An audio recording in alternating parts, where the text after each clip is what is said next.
بھارت ہمیشہ ہی پاکستان کے خلاف سازشوں میں مصروف رہتا ہے کیونکہ بھارت پاکستان میں امن و ترقی کا سخت دشمن ہے۔ ہر بھارتی حکومت ہمیشہ سے ہی پاکستان میں دہشت گردی پھیلانے کی کوششوں میں رہی ہے اور خاص طور پر مودی کی قیادت میں تو بھارتی دشمنی کھل کر سامنے آ چکی ہے۔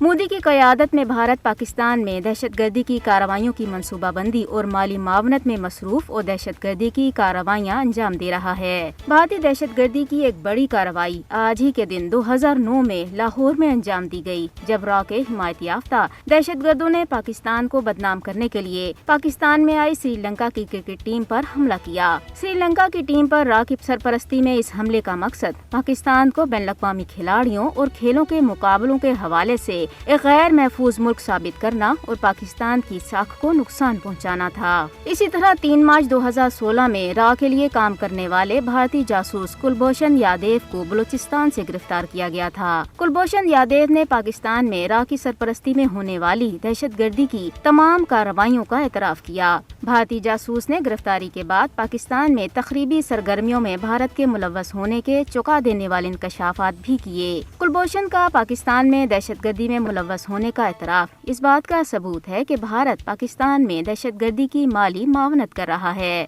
بھارت پاکستان میں TTP کی حمایت اور اسے پاکستان کے خلاف اپنے مذموم مقاصد کے لیے اعلی کار کے طور پر استعمال کرتا ہے۔ پاکستان ملک میں ہونے والی دہشت گردی کی کارروائیوں میں بھارت کے ملوث ہونے کے ناقابل تردید ثبوت بین الاقوامی برادری کے سامنے بھی پیش کر چکا ہے۔ بھارت نے پاکستان کے خلاف دہشت گردی کی مالی معاونت اور سرپرستی کر کے عالمی قوانین کی خلاف ورزی کی ہے، جس کے بارے میں بھارت سے جواب دہی کی جانی چاہیے۔